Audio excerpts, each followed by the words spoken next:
dulunya saya memang latar belakangnya sempat bekerja Kak. Sempat bekerja dan di CPNS bahkan.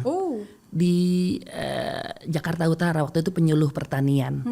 Masih berkutat di pertanian lah ya. Masih, tapi karena memang saya passionnya di situ. Kemudian saya memilih untuk berhenti di tahun 2011 itu dikarenakan kayaknya asikan di alam deh Kak. Bebas, bisa ngatur waktu, kemudian juga bisa bereksperimen. Dan yang tidak kita banyak ketahui dari pertanian itu, petani banyak investasinya Kak.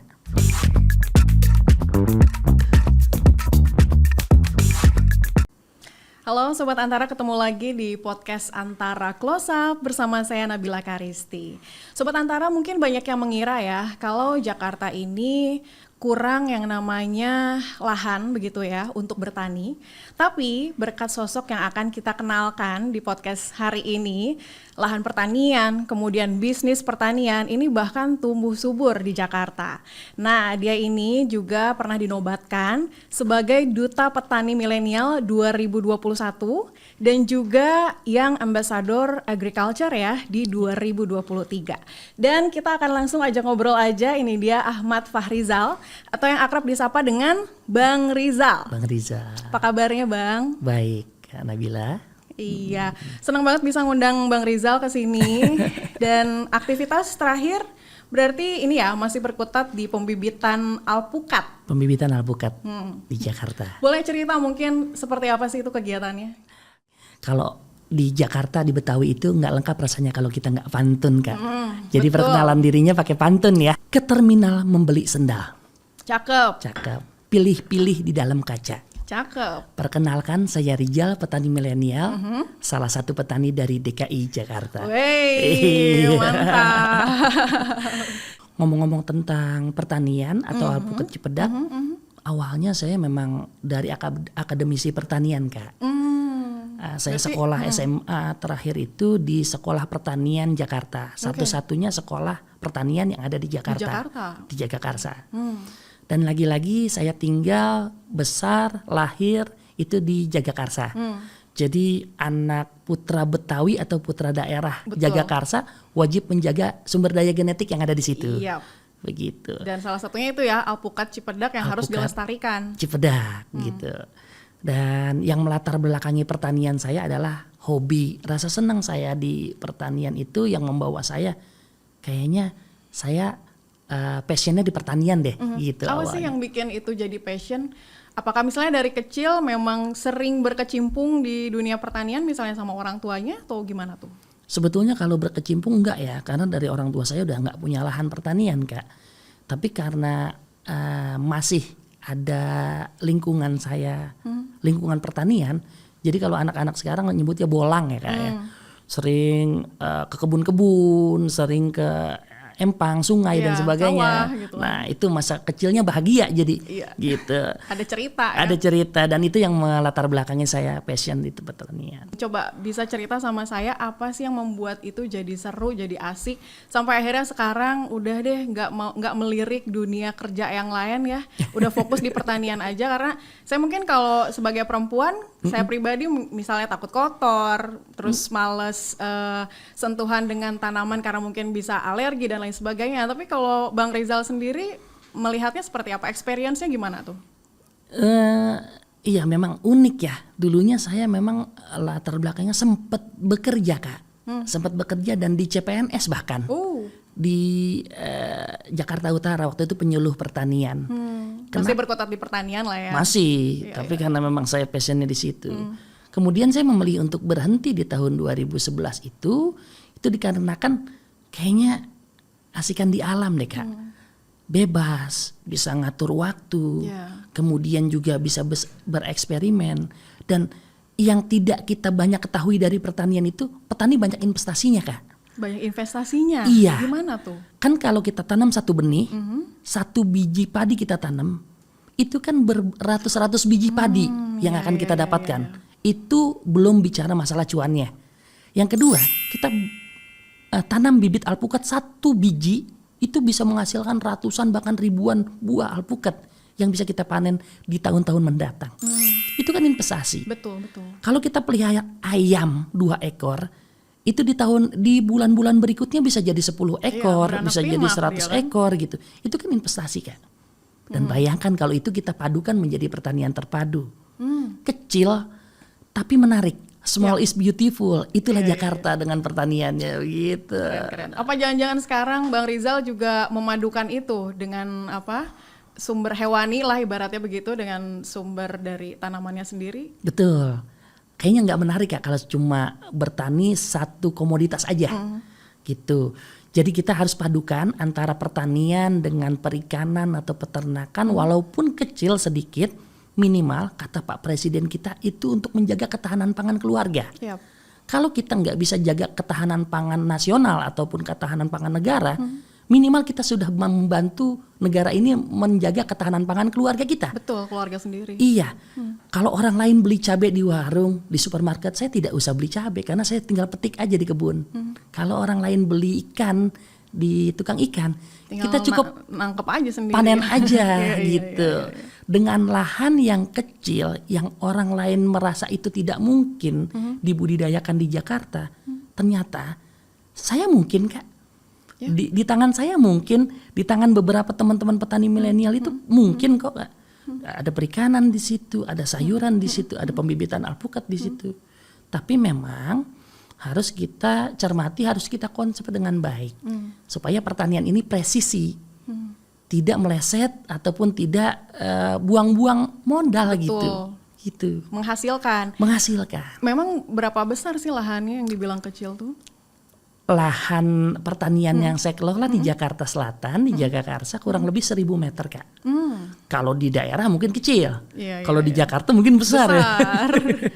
Karena untuk mendapatkan lahan 1.000 meter di Jakarta saya rasa susah sekarang ini ya. Sekarang udah pembangunan rumah, banyak segala macam lah. Ada lagi bedanya pertanian di daerah dengan pertanian di Jakarta, urban farming. Kalau teman-teman di daerah punya lahan luas tapi pasarnya terbatas. Hanya mengandalkan tengkulak. Betul. Tapi kalau di Jakarta lahannya kecil tapi pasarnya besar. Iya, mudah kita untuk mengakses konsumennya. Betul. Bahkan tetangga banyak yang kepo. Oh. Gitu. Dengan kepo itu mereka bisa, saya pengen panen langsung di kebun gimana sih sensasinya. Iya. Dan sekarang banyak ibu-ibu pada punya hidroponik kemudian cuma buat modal itu menghiasi status WA. Tapi impactnya bagus. Ternyata buat ketahanan pangan keluarga. Betul. Ya kan? Nah itu berpeluang terhadap yang kita lakukan di Jakarta ini Kak. Kalau boleh cerita, ini alpukat Cipedak kan saya cari tahu tuh sudah ada varietas itu sejak lama gitu. Kenapa sih tertarik buat dilestarikan lagi selain mungkin karena memang putra daerah di sana dan secara komoditas itu seberapa menguntungkan produksi dari alpukat Cipedak tersebut? Nah ini alpukat Cipedak ini pemicu Kak, tapi tidak ada figur, tidak ada tokoh yang mencuat dari daerah asalnya. Nah saya lihat itu, kemudian saya merasa prihatin, kenapa tidak anak muda yang mengambil peluang ini, kemudian saya mencoba untuk memberanikan diri membudidayakan itu. Di Jagakarsa, di Cipedak itu hampir tiap rumah itu tanam alpukat. Tiap rumah sekarang tanam alpukat Cipedak? Tanam alpukat Cipedak. Dan hampir rata-rata tiap rumah itu panen. Wow. Rata-rata pohon induknya itu udah usia 20 sampai 25 tahun. Dan tidak sulit cara pemasarannya. Tengkulak yang datang sendiri bawa timbangan, dia yang timbang langsung di pohon begitu. Yang petik. Kalau misalnya bicara varietas dari alpukat Cipedaknya sendiri, beda sama varietas-varietas lainnya nih seperti apa nih? Kalau orang bilang ini alpukat Cipedak ini secara umum ya alpukat mentega. Kita patut mengedukasi masyarakat bahwa alpukat itu tidak ada alpukat mentega. Semua alpukat mentega kalau menurut kami Kak. Karena belum ada alpukat mesis kan. Gitu. Jadi alpukat mentega itu hanya julukan menggambarkan daging buah dan legit, kemudian warna daging buahnya cerah. Gitu. Tidak berserat. Nah ini salah satu alpukatnya. Dan peluang alpukat ini untuk ekspor itu tinggi Kak. Karena orang luar negeri itu sukanya yang ukuran sedang. Tidak suka yang besar. Alpukat ini kita masuk di ukuran, di size. Kemudian alpukat ini belum ada banyak di pasaran. dari 200.000 bibit yang sudah saya pasarkan sejak 2017 sampai saat ini, impactnya panen buahnya belum banyak di pasar induk, gitu. Dan sekarang harga di supermarketnya aja sekitar 100.000, 75.000 sampai 100.000 per kilo. Per kilonya. Isinya 2, Iya. 2 atau 3 gitu. Iya. Bayangkan kalau kita bisa mengambil peluang ini aja, itu berarti kita bisa menghasilkan cuan Betul, begitu. betul. Itu dari alpukatnya. Dan kalau alpukatnya saja sudah berpeluang, apalagi bibitnya, begitu. Makanya saya memulai dari pembibitan. Dari sekian lama 2017 sampai 2025 saya pembibitan, saya akumulasi, saya kumpulkan, saya tabung.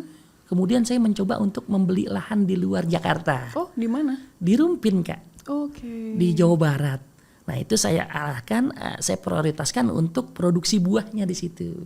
Dari pembibitan sampai panen itu kan sekitar 3 tahun ya. 3 tahun. Sekitar 3 tahunan. Itu kalau misalnya ketika dipanen buahnya itu seberapa masif sih, seberapa banyak biasanya yang dihasilkan dari satu pohon? Satu pohon itu bisa menghasilkan 100 sampai 200 kilo. 100 sampai 200 kilo ya. Berarti kurang lebih sekitar ya 2 kali lipat dari jumlah tersebut lah ya untuk jumlah butirnya ya. Kalau kita konversikan ke rupiah, 200 kilo, harga per kilonya 30.000. 30.000 harganya? 6 juta satu pohon, Kak. Nah itu sangat menjanjikan, Kak. Iya. Jadi bandingannya kalau orang Jakarta tanam pohon alpukat 1 di depan rumah sama pelihara kontrakan, itu sama. Nilainya, value-nya. Iya. Dan kita nggak perlu perawatan yang intensif seperti cabai, seperti benar, soal perawatan saya penasaran nih. seperti cabai, seperti durian gitu. Itu kan kalau tidak dirawat rasanya akan berubah. Tadinya manis jadi nggak manis gitu. Tapi kalau alpukat lebih resisten, lebih tahan dia. Jadi perawatannya nggak banyak, tapi produksinya konsisten, Kak. Dari tahun ke tahun rasanya seperti itu aja. Nah kemudian dia ada, kalau pohon lain itu ada istilahnya ngambek, tidak berbuah lagi. Alpukat enggak, dia terus panen. Iya. Nah maka dari itu semua orang jadi tertarik untuk membudidayakan alpukat. Gitu. Ada anak-anak mudanya juga nggak nih di Jagakarsa terutama? Awalnya anak muda hanya melihat sebelah mata, apa sih gitu budidaya ini. Ternyata makin kesiniin karena ada cuannya. Iya. Kemudian dia melihat figur, Iya. kemudian juga melihat wah ini peluang kedepannya gede. Nah sekarang udah mulai banyak nih, Kak. Udah mulai banyak? Udah mulai banyak anak-anak muda, ada kelompok tani hutan, kumbang, kemudian juga ada gang hijau, kemudian juga ada latar babe, lahan terbatas bawa berkah, itu komunitas-komunitas, ada majelis sayur ternyata, Kak. Oh iya. Iya di Jagakarsa unik. Jadi Iya. dari alpukat itu banyak bermunculan anak-anak muda yang peduli terhadap pertanian di Jagakarsa. Gitu. Kurang lebih ada berapa banyak tuh anak mudanya dari kelompok-kelompok yang disebutkan tadi? Tadi kurang lebih Ratusan ada? Nggak ada, belum ada. Jadi sekitar 65-an. Itu dari berbagai komunitas itu. Dan saya tampil di situ sebagai edukasi untuk teman-teman membimbing gitu, Kak. Iya. Membimbing yang memang dasarnya basicnya bukan pertanian. Walaupun ada sekolah pertanian di situ. Terkadang akademisi memang tidak melanjutkan. Saya juga bingung juga perlu nih. praktek juga karena kan sebenarnya dan membutuhkan praktisi seperti dirimu, Bang Rizal. Selain alpukat, apalagi sebenarnya yang dikembangkan? Saya di lahan yang kurang lebih 1.000 meter di Jakarta itu sayang kalau cuma hanya membudidayakan alpukat. Memang alpukat usaha utamanya ya, Kak, ya, karena memang penghasilannya dari situ, cuannya besarnya dari situ.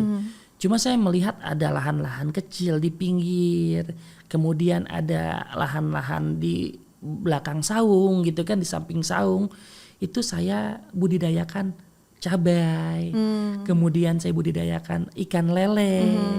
Yang saya pelihara tapi tidak di kolam, tidak di kolam tanah, kolam beton, bahkan di kolam terpal. Saya peliharanya di dalam galon. Di dalam galon.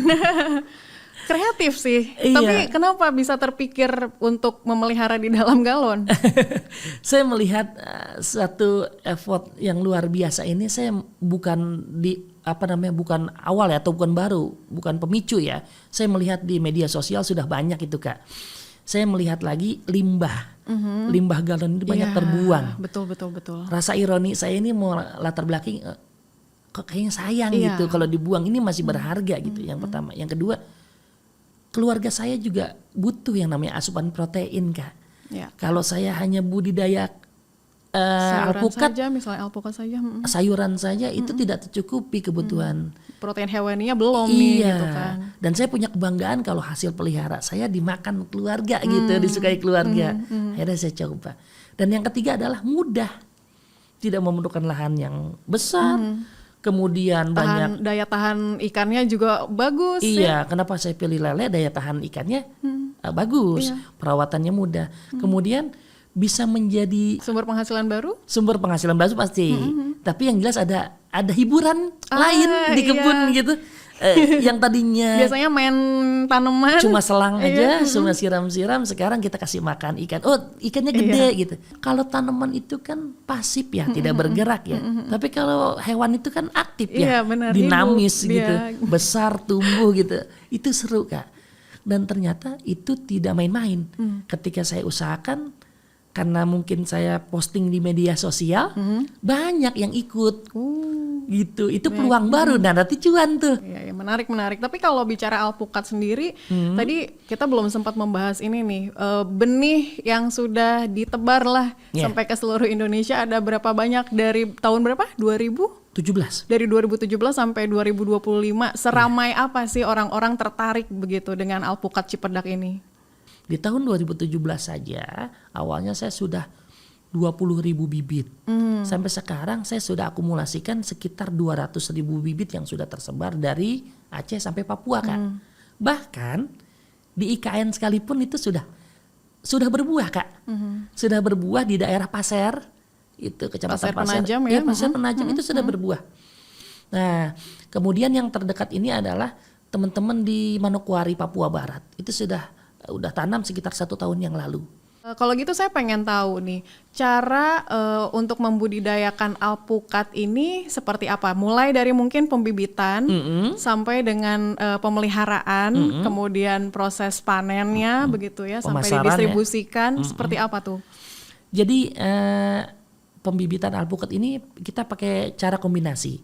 Pertama kita pakai biji yang memang perbanyakan generatif, biji alpukat itu. Dan sekarang itu, Kak, saya dapat sumber biji itu, biji alpukat, bayangin kalau 1.000 bibit berarti kan harus 1.000 biji. Pertanyaannya dari mana saya dapat biji alpukat Iya, sebanyak itu? Betul, dari mana tuh? Dari pasar induk, Kak.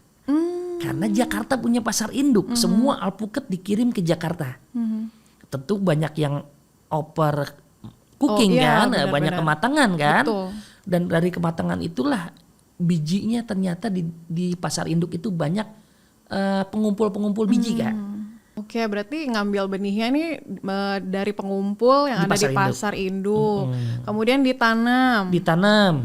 Setelah 2 bulan kita lakukan proses sambung pucuk. Jadi berapa ribu bibit biasanya untuk diproduksi? Biasanya saya 1.000 bibit 1.000 bibit per bulan. per bulan. Per bulan ya. Dan itu berarti konsumen juga memang beli bulanan juga kurang lebih segitu.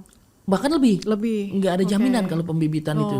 Tidak Jadi terbatas ya. makanya saya sekarang tidak banyak membuat, tapi bermitra dengan kelompok-kelompok tani. Gitu, dengan bermitra kita tinggal menyeragamkan, menyeragamkan bibit. Nanti yang dibudidayakan teman-teman sama yang dibudidayakan di kita sama. Nah, inilah peranan daripada Dinas Pertanian DKI. Iya, Kita dibina jadi satu kelompok tani, kemudian diseragamkan, kemudian ada edukasi di situ. Nah, dari situlah saya memberanikan diri untuk memasarkan. Di awal juga kan saya sempat mention bahwa Bang Rizal ini dinobatkan juga kan sebagai Duta Petani Milenial di 2021, kemudian yang Ambassador Agriculture 2023. Itu impact-nya seperti apa sih aktivitasnya dan kemudian bagaimana hubungan dengan komunitas muda yang ada di pertanian ini seperti apa tuh? Menarik ya, Kak. Sangat menarik banget. Kalau menurut saya suatu kebanggaan terbesar saya ketika saya dipilih menjadi Young Ambassador dan juga Duta Petani Milenial pada saat itu. Dari kegiatan saya di lapangan di Jakarta dengan pertanian yang kecil ini, ternyata banyak pihak yang melirik. Akhirnya saya diajak ke salah satu organisasi petani milenial oleh Kementerian Pertanian. kemudian dicampur dengan teman-teman petani milenial dari seluruh Indonesia, itu luar biasa Kak, effortnya luar biasa. Disitulah terjadi jejaring usaha, kemudian silaturahmi, kemudian lihat potensi daerah seperti apa. Bahkan kita merasa kita tidak sendiri Kak.